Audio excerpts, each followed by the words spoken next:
Yoaw! Kamusta mga pamangkin? Ako si Tito Daldal, ang titong madaldal, kung saan binubuksan natin ang kwento ng buhay ng mga taong iniidolo natin.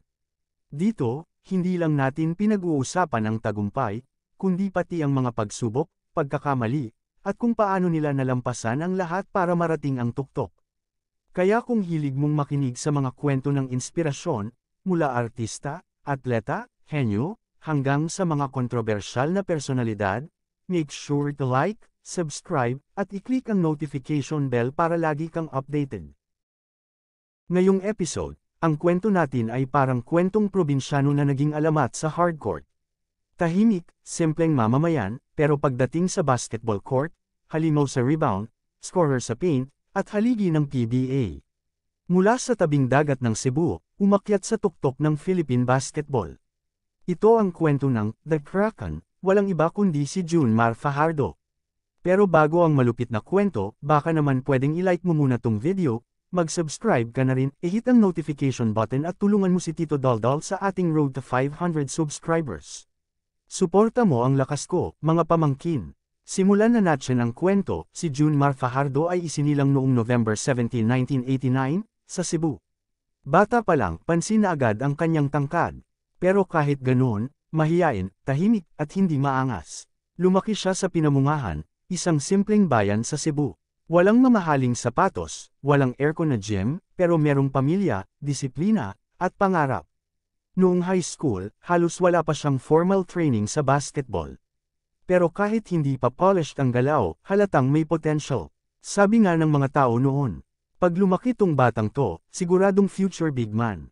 Nagsimula siyang makilala nang mapasok siya sa University of Cebu, at dito na nagumpisa ang transformation.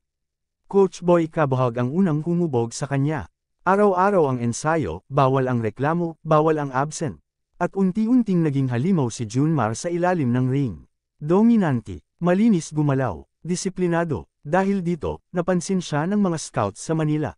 Noong 2012, pinili siya bilang first overall pick sa PBA draft ng Petron Blaze Boosters, na ngayon ay kilala bilang San Miguel Beermen. Simula noon, nagbago ang laro ng liga. Bawat team, kailangang maghanda kapag si Junmar ang kalaban. Kasi hindi lang siya malaki, matalino siyang pamwesto, mahusay sa timing, at hindi maramo sa bola.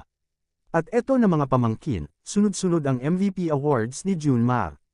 Pero hindi laging madali. Noong 2020, na-injure si Junmar, fractured tibia. Maraming nagsabi baka tapos na ang reign niya. Baka hindi na siya makabalik sa dati. Pero si Junmar, hindi sumuko. Mahigit 1 taon siyang nag-rehab. Tahimik lang siya, walang pasabog, pero araw-araw, tuloy-tuloy ang pagsusumikap. At pagbalik niya, boom. Parang walang nangyari. Balik sa form, balik sa MVP level, at nakasungkit pa uli ng ika-7 at 8 MVP award niya noong 2023 at 2024, at hanggang ngayon kayang-kaya pa din niya masungkit ang ika-9 na award.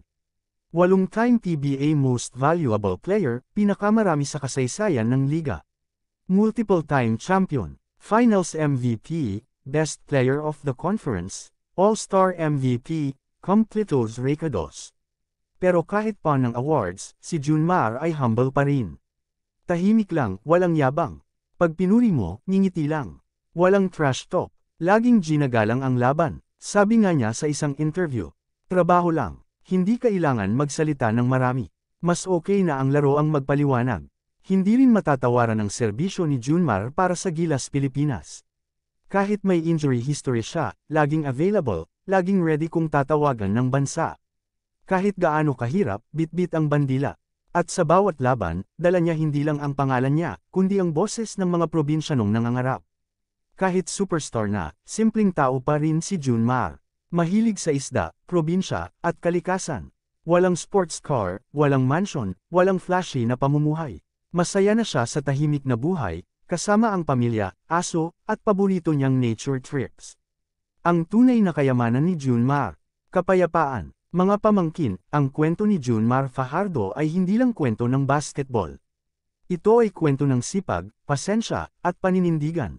Isang batang promdi na pinatunayan, kahit galing ka sa malayo, pwede kang maging haligi ng tagumpay. Kung may pangarap ka, tandaan mo.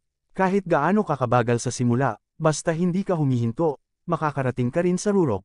masasabi ko na kailangan din talagang paghirapan para marating natin ang mga pangarap at marating ang tuktok ng tagumpay.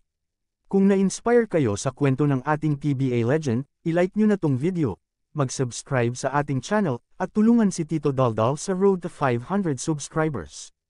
E-click nyo na din ang notification button para lagi kang updated sa mga susunod nating videos. At kung may kilala kang batang nangangarap sa basketball, i-share mo to, baka ito na ang sipa ng inspirasyon na kailangan nila. Ako si Tito Daldal, at ito ang kwento ng Promdi Giant na naging hari ng hardcourt, si Junmar Fajardo. Hanggang sa susunod na kwento, mga pamangkin, daldal pa more.